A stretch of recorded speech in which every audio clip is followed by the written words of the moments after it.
বিশ্বাস করে না কিন্তু ওই কাজে কর্মে আল্লাহর অংশীদার স্থাপন করে দিল। অথবা কাজে কর্মে কোনোদিন শিরক করেনি কিন্তু তার বিশ্বাস আছে যে আল্লাহর অনেক অংশীদার আছেন। আল্লাহ পাক রব্বুল আলামিন ওলি আউলিয়াদেরকে, নবী রসুলদেরকে, আল্লাহর নেক বান্দাদেরকে, বুজুর্গানে দ্বীনকে আল্লাহ পাক রব্বুল আলামিন বহু ক্ষমতা দেন।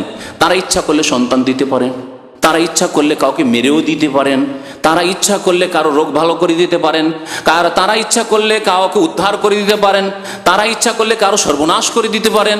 বাস আমার যাচ্ছে, এই রাস্তায় চলছে আর মাজার রয়েছে, এই রাস্তার উপর যদি আমার বাস ডেলি ওখানে গিয়ে কিছু পয়সা না দেয়, নজরানা পেশ না করে, তাহলে এই আল্লাহর ওলি যদি ইচ্ছা করেন তাহলে আমার বাসকে একেবারে কি করে দিবে, শেষ করে দিবে, এবার সর্বনাশ আমার হয়ে যাবে। কোন দিকে কোন বিপদ আপদ চলে আসে, সেজন্য ড্রাইভারকে নসিহত করে উপদেশ দিয়ে রেখেছে। করে না? হ্যাঁ, জি। হিন্দুরাকে দেখা যায় যে মন্দির যদি রাস্তার কাছে মন্দির থাকে তো ওখানে থেমে আটানা চারানা 1 টাকা যা হোক আর একটা তার সাথে ফুল দিয়ে আসবে। ওই রকমই কবর পূজারী মুসলিম যারা মুশরিক, মুসলিম নামে মুসলিম কিন্তু কাজে কর্মে আকীদায় যারা মুশরিক, তারা কি করে, তাদের ড্রাইভাররা কি করে, তাদের খালাসিরা কি করে, এটা ফুল রাখে আর তার সাথে কিছু পয়সা নিয়ে গিয়ে নজরানা অফিসের মাজারে পেশ করিয়ে বাসটা থামিয়ে তারপরে সেখান থেকে চলবে। না হলে জানি না কি যে বিপদ আসে রে বাবা। কাজেও করলো, আকীদায় থাকলো। হয়তো কোনো লোক থাকতে পারে কৃপণ, কোনোদিন পয়সা দিতে গেল না কিন্তু ভয় আছে, ভয়ে ভীতু, কি জানি কোনোদিন পয়সা তো দিই না, এখান দিয়ে রাত দিন আমার গাড়ি চলাচল করে, কিন্তু কোনো বিপদ যে চলে আসে বলা যায় না কোন বিপদ চলে। কেন? আল্লাহর ওলি আউলিয়াদেরকে আল্লাহ পাক এরকম ক্ষমতা দিয়েছেন। তাহলে আকীদায় শিরক আছে।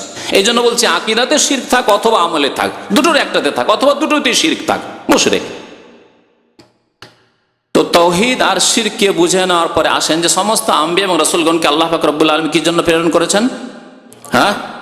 আনাইবুদুল্লাহ, একমাত্র আল্লাহর ইবাদত করবে বলে আল্লাহ থেমে যাননি। যদি এতটুকু বলে আল্লাহ থেমে যেতেন, ক্ষান্ত করতেন, তাহলে নামাজও পড়ছে একজন মুসলমান আর ওরসের মেলায় গিয়ে ওখানে খাসি মোরগ জবাই করছে পীর বাবার জন্য, ওখানে গিয়ে আপনার যখন বালা মুসিবত আসছে তখন উদ্ধার কামনা করছি পীর বাবার কাছে, গাউসুল আজম মাদাদ, ইয়া খাজা বাবা মাদাদ, হে ফুরফুরা বাবা মাদাদ, এই আটরসি বাবা মাদাদ বলছে, তাহলে অসুবিধা ছিল না। কারণ আল্লাহ বলেছেন ইবাদত বন্দি আনাইবুদুল্লাহ, ইবাদত বন্দি করো। আমি নামাজ করছি, নামাজ তো পড়ছি, 5 ওয়াক্ত নামাজ পড়ছি, তাই না? আল্লাহ কি বলছেন তারপরে? ওয়াজতানিবু তাগুত, আল্লাহ ছাড়া অন্যের পূজা থেকে বেঁচে থাকো, আল্লাহ ছাড়া অন্যের ইবাদত থেকে বেঁচে থাকো, আল্লাহ ছাড়া অন্যকে আল্লাহর অংশীদার করা থেকে বেঁচে থাকো। তাগুত মানে আল্লাহ পাক রব্বুল আলামিন ছাড়া কারো ক্ষেত্রে যদি আপনি সীমা লঙ্ঘন করেন, আল্লাহ পাক রব্বুল আলামিন যে সীমানা দিয়েছেন ইবাদত বন্দেগীর, সেই সীমানা হচ্ছে ইবাদত একমাত্র আল্লাহর জন্য, নবীর জন্য নয়। ইবাদত কার জন্য? একমাত্র আল্লাহ পাক রব্বুল আলামিনের জন্য। আনুগত্যের ক্ষেত্রে আল্লাহ বলছেন আল্লাহরও আনুগত্য করো আর রাসূলের আনুগত্য করো। রাসূলের আনুগত্য করলে, আনুগত্য মানে মানা, আল্লাহকে যেমন মানতে হবে তেমন রাসূলকেও কি করতে হবে? মানতে হবে। খুব সহজ ভাষা এই জন্য বলছি যে অল্প পড়াশোনা মানুষ হলে বলছে দেখ এখানে আবার শিরিক কেন হইল না, এখানে কেন শিরিক হইল না? আমি যদি সেজদা করে দিই নবীকে, নবীর কবরে গিয়ে যদি সেজদা করে দিই, ওলিয়া উলিয়ার কবরে যদি সেজদা করে দিই, তাহলে মুশরিক হয়ে যাব? ইয়া গাউসুল আজম বললে মুশরিক হয়ে যাব? খাসি মোরগ যদি জবাই করি পীর বাবার নামে তাহলে মুশরিক হয়ে যাব? যদি বলি যে ওই দারুল উলুম দেওবন্দে একটি গাছ যেখানে প্রথম পড়াশোনা শুরু করেছিল ডালিম গাছ, আর সেই গাছের তলায় বসে চোখ বন্ধ করে একটু মুরাকাবা করলে যদি যতই মুশকিল কিতাব হোক সব আসান হয়ে যাবে, এই আকীদা রাখলে মুশরিক হয়ে যাব? আর রাসূলের আনুগত্য করলে কেন মুশরিক হব না? হ্যাঁ, আল্লাহ বলছেন ওমাইয়ুতিউর রাসূলা ফাকাদ আতা আল্লাহ, আল্লাহর কথা মানতে হবে আর রাসূলের কথা মানতে হবে। যে রাসূলের কথা মানবে সে আল্লাহরই কথা মানলো, কারণ রাসূলুল্লাহ সাল্লাল্লাহু আলাইহি ওয়াসাল্লাম নিজের পক্ষ থেকে কোনো কথা বলেননি, যা বলেছেন কার পক্ষ থেকে? আল্লাহর পক্ষ। পার্থক্য বুঝতে পারছেন? কিন্তু রাসূলুল্লাহ সাল্লাল্লাহু আলাইহি ওয়াসাল্লাম কোথাও ইবাদতের ক্ষেত্রে, সেজদার ক্ষেত্রে, দোয়ার ক্ষেত্রে যে আমার অন্তর খুলে দেবে, আমি মুশকিল থেকে মুশকিল কথা আমি বুঝতে পারবো, মুশকিল থেকে মুশকিল কিতাব বুঝতে পারবো, মুশকিল থেকে মুশকিল হাদিস ফিকহ মাসলা বুঝতে পারবো, যদি আমি ওখানে গিয়ে বসি যেখানে কাসেম নানুতুবি সাহেব প্রথম ক্লাস শুরু করেছিলেন, হ্যাঁ এটি শিরক। জি, এটি শিরক, বড় শিরক এটি। কারণ এর মালিক একমাত্র আল্লাহ পাক রব্বুল আলামিন, নবীও মালিক নন। কেউ যদি এই আকীদা রাখে যে মসজিদে রাসূলুল্লাহ, মসজিদে নববীতে যেখানে প্রিয় নবী সাল্লাল্লাহু আলাইহি ওয়াসাল্লাম কত না দিনের দর্শ দিয়েছেন, দিনের শিক্ষা দিয়েছেন, সেখানে যদি চোখ বন্ধ করি, বলুন তো, যদি আপনাকে তুলনা করি, পাশাপাশি বলি যে এক জায়গায় দর্শ আরম্ভ করেছেন কাসেম নানতবী, দেওবন্দ মাদ্রাসার প্রতিষ্ঠাতা তিনি, আর আরেক জায়গায় দর্শ শুরু করেছিলেন প্রিয় নবী মুহাম্মদুর রাসূলুল্লাহ সাল্লাল্লাহু আলাইহি ওয়াসাল্লাম। কোন জায়গা বেশি বরকতময় বলুন? যেখানে রাসূলুল্লাহ সাল্লাল্লাহু আলাইহি ওয়াসাল্লাম দর্শ শুরু করে সেটা বরকতময় নয়? এই বরকতময় হওয়ার প্রমাণ আছে, কিন্তু আমি আপনি কোনো আলেম কাসেম নানতবী কোনো জায়গায় দর্শ শুরু করে সেই জায়গা বরকতের জায়গায় কোনো প্রমাণ নেই। একটি হাদিস দেখান যে কোনো জায়গায় দর্শ শুরু করা হয়েছে সেই জন্য সেই জায়গায় একবার চিরকালের জন্য বরকতের হয়ে গেছে, একটি দলিল দেখান, নেই। তারপরও মনে করে নিলাম যে হ্যাঁ কিছু বরকত আছে, ঠিক আছে, দিনের কথা সেখানে পড়াশোনা চর্চা হয়েছে, যতক্ষণ হচ্ছে ততক্ষণ বরকত আছে। উদাহরণ দিয়ে বলি আপনাকে, এই জায়গায় যতক্ষণ দিনের আলোচনা হচ্ছে অবশ্যই বরকত আছে, এটা হাদিস দ্বারা প্রমাণিত যে মাজতামা কওমুন ফি বাইতিন মিন বুয়ুতিল্লাহি ইয়াতলুনা কিতাবাল্লাহি ওয়া ইয়াতাদারাসুনা বাইনাহুম ইল্লা নাযালাত আলাইহিমুস সাকিনাতু ওয়া হাফফাত আলাইহিমুল মালায়েকা ওয়া গাশিয়াতহুমুর রাহমা।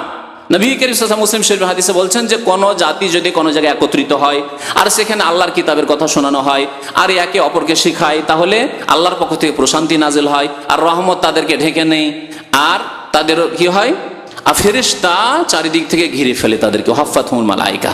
কতক্ষণ? যতক্ষণ দিনের কথা আলোচনা হচ্ছে, দিনের আলোচনা শেষ, তারপরে রুমকে লক করে দেওয়া হলো বা এই হল বন্ধ করে দেওয়া হলো, তখনই কি ফেরেশতা ঘিরে বসে আছে নাকি? তখনও ফেরেশতা ঘিরে বসে আছে না, ভিত্তিহীন কথা। তাহলে যতক্ষণ পর্যন্ত দিনের দার্স ওই জায়গা হয়েছে ততক্ষণ পর্যন্ত আল্লাহর রহমত ছিল। যদি সত্যি দিনের দার্স তাওহীদের দার্স হয়ে থাকে, কোরআন সুন্নাহর দার্স হয়ে থাকে, তাহলে যেই জায়গায় প্রিয় নবী মুহাম্মদুর রাসূলুল্লাহ সাল্লাল্লাহু আলাইহি ওয়াসাল্লাম ছাত্র ছিলেন আর জিবরিল আলাইহিস সালাতু ওয়াস সালাম এসে বলছেন ইকরা ইকরা বিসমি রাব্বিকাল্লাযী খালাক। কোন জায়গায়? গারে হেরা, হেরা পাহাড়ের গুহা, জাবাল নূর, সেই জায়গায় বেশি বরকত আছে না ওই দেওবন্দ হাটহাজারী তার ফুটিয়াতে বেশি বরকত আছে? বলেন দেখি। তাহলে ওই জায়গায় গেলে মুশকিল থেকে মুশকিল সমস্যার সমাধান হয়ে যায় ওই ডালিম গাছের তলায় বসলে। আর কেন এই আকীদা ইসলামে নেই যে হীরা পাহাড়ের গুহায় কেউ যদি চোখ বন্ধ করে বসে তাহলে সেখানে গেলে সমস্ত সমস্যার সমাধান হয়ে যায়? এই কথা কেন ইসলামে নেই? আছে? আছে কোথাও ইসলামে? জি, দেখছেন কিভাবে শিরক ঢুকে আছে মুসলিম সমাজে। যাদেরকে ওলি আউলিয়া মনে করছেন, যাদেরকে মনে করছেন হাকিমুল উম্মাত, যাদেরকে মনে করছেন যে দিনের কত বড় বড় খাদেম এরা ছিলেন, তাদের মধ্যে কিভাবে শিরক ঢুকে আছে। আর এই কথা যদি কারো সন্দেহ থাকে তাহলে আমাদের কয়েক ভাই এখানে আছেন, দাম্মামে আছেন, তাদের আত্মীয় বংশের লোকেরা শিক্ষক দেওবন্দের, তাদের বংশের লোকেরা দেওবন্দের শিক্ষক, তাদের কাছ থেকে খোঁজ খবর নিতে পারেন। আমি সরাসরি সনদটা খুব কাছিয়ে দিচ্ছি যাতে করে আপনাকে সরাসরি যাওয়ার দরকার না হয়। কথা বুঝতে পেরেছেন? আর তাদের নাম যদি চান তবু দিয়ে দেবো, তারা এখন ছুটিতে গিয়ে আছে।